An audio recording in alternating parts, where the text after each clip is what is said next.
Finally.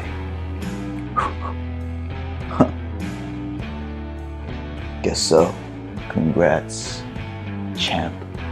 Yeah, well, you know. So, you gonna make the first move or what? Nah. Gonna wait till the time is right. Make the first move. No, you make the first move. Takes two to double team. Yeah, but not if one of us doesn't initiate the offense. Yeah, well, I guess we're pretty good at that.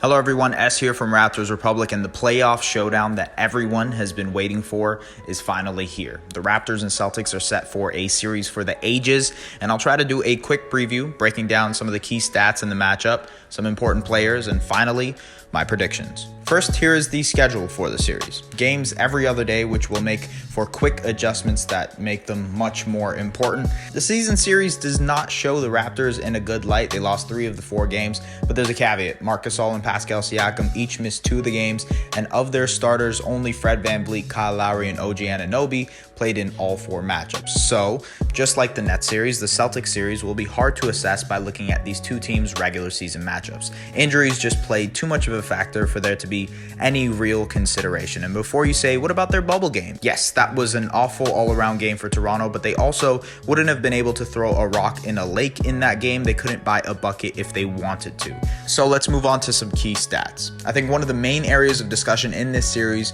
will be the Raptors' ability to get out on the fast break. Throughout the regular season, the Raptors had the best transition offense in the NBA, leading the league in fast break points, and the Celtics didn't trail behind by too much at 6th. In the playoffs through round number 1, the Raptors and Celtics were ranked 1st and 2nd respectively in fast break points, and the Raptors spent the most amount of possessions in the transition in the NBA at 24.2 possessions per game. This is where the problem comes. The Raptors are usually effective on the fast break, but the Celtics do an excellent job of defending them in transition. The Raptors average almost 19 fast break points this season.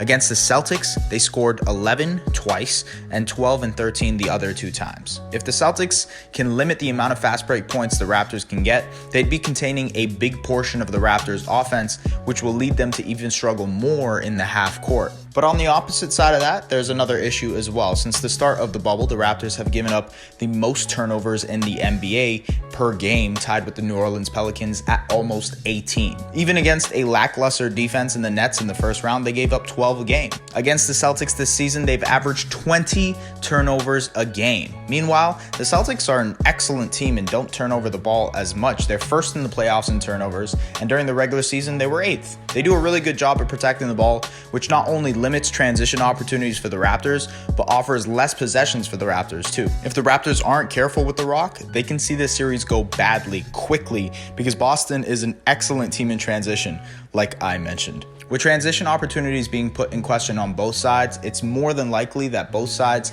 with impressive defenses will help grind their respective offenses to a slow half-court pace. And I think even there, the advantage falls with the Celtics, who have more players like Kemba Walker and Jason Tatum that can create their own shots in isolation. But what comes as an advantage for the Raptors is that their bench is much more offensively versatile than the Celtics bench. From Norman Powell and Serge Ibaka, who can create their own shots, to Terrence Davis and Matt Thomas, the Raptors don't lack offensive firepower off the bench. They're number 1 in bench points in the playoffs. Meanwhile, the Celtics are 3rd last. Ibaka and Powell were averaging 19.3 and 17.5 points against Brooklyn, not too far off their regular season averages. The Celtics are just not as deep as the Raptors, and that will help them in these transition lineups when all the starters aren't on the court, and hopefully it'll help them salvage some kind of offense against the C's. The advantage of the bench absolutely goes to the bench mob of the Raptors. Let's discuss some key players. In the Nets video, I discussed them individually, but I think this time I'll use matchups instead. Before I do talk about them though, there's two things that I should establish. The Celtics and Raptors switch a lot on defense. Nick Nurse and Brad Stevens make great in-game adjustments, and these matchups aren't set in stone. They're extremely fluid, but I'm just matching them up as I see it. The second thing is that the Raptors and Celtics may be missing key players. Gordon Hayward has been ruled out for the series with an ankle injury, and Kyle Lowry sprained his ankle in the Raptors sweep game on Sunday. But all signs point to Lowry most likely recovering enough to play at some point in the series, even if it's not right away. Regardless, Hayward's loss is huge for the Celtics. He's a great facilitator. He was really having a bounce back year offensively, and he removes a lot of offensive firepower from this team and their starting lineup. Inserting Marcus Smart, who is a lethal defender but poor offensive player, will make it 4-on-5 at points offensively for the Celtics. Anyways, with that being said, let's match up. Marcus Smart versus Fred VanVleet. This is going to be a big series for VanVleet, who is the Raptors' leading playoff scorer and scorer throughout seeding games. He's been a crucial part of the Raptors' offense, but he struggled against the Celtics this season. He shot 33.8% from the field against them, and Marcus Smart is one of the best defenders in the NBA. He's going to try to make Freddie's life hell through this series, but it all depends on how much Fred can hunt Kemba on switches and how well he finishes around the basket in this series. Defensively, I don't think VanVleet guards Smart because that would limit his impact on that end. I think he is most likely matched up against Kemba, who has shot 33% from the field when guarded by VanVleet. But again, like I said before, lots of switches to come in this series. Kemba Walker versus OG Anunoby. OG is going to be forced to be assertive offensively. The Celtics may opt to leave him open from the three-point line, but if OG can establish himself in the paint and abuse the much smaller Kemba in the post, it will add another facet offensively to the Raptors. I don't think OG ends up guarding Kemba the other way. Like I said, it'll probably be Fred VanVleet's role, but I do see Anunoby guarding Tatum. He's the team's best on-ball defender. He's extremely intelligent, can quickly recover off pick and rolls, and is strong enough to force Tatum into bad shots.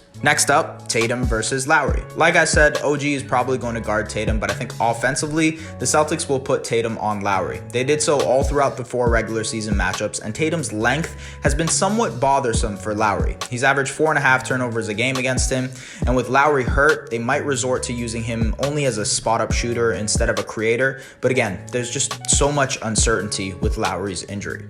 The big guys, Daniel Theis and Marc Gasol. Daniel Theis can stretch the floor, and that can potentially cause some problems for Gasol, who likes to protect the paint on defense. But offensively, although Theis is a solid defender, I think Gasol has a big advantage here. Again, Gasol missed 2 games against the Celtics this season, so not much to assess, but Gasol is much more offensively skilled than Daniel Theis, and I expect him to be aggressive and assertive offensively, especially as the team's second best facilitator. And finally, what may be the deciding matchup of the series, Jaylen Brown versus Pascal Siakam. More than likely, the Raptors don't like this matchup for Siakam. Brown did a great job against him all season, and they'll try to use a lot of pick and rolls and hunt switches to get one of either Kemba or Tatum on Siakam, who are more favorable matchups for the type of player that Siakam is.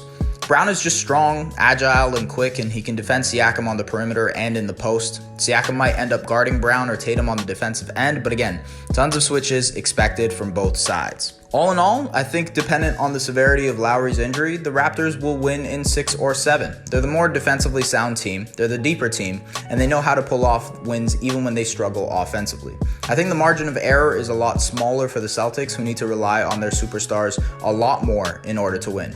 I'd like to give a huge shout out to one of our writers here at Raptors Republic, Louis Satzman, who made a manifesto about the Raptors-Celtics series, previewing everything to expect. A lot of the stats and info I use is from his wonderful article, so if you'd like to go more in depth on some of the ideas I touched on here, definitely check out the full thing on the Raptors Republic website. Also, I'd like to say one final thing. We can talk about basketball and being excited for the Raptors-Celtics series, but players from both sides have expressed heartbreakingly how much the shooting of Jacob Blake has removed the excitement from the game for them.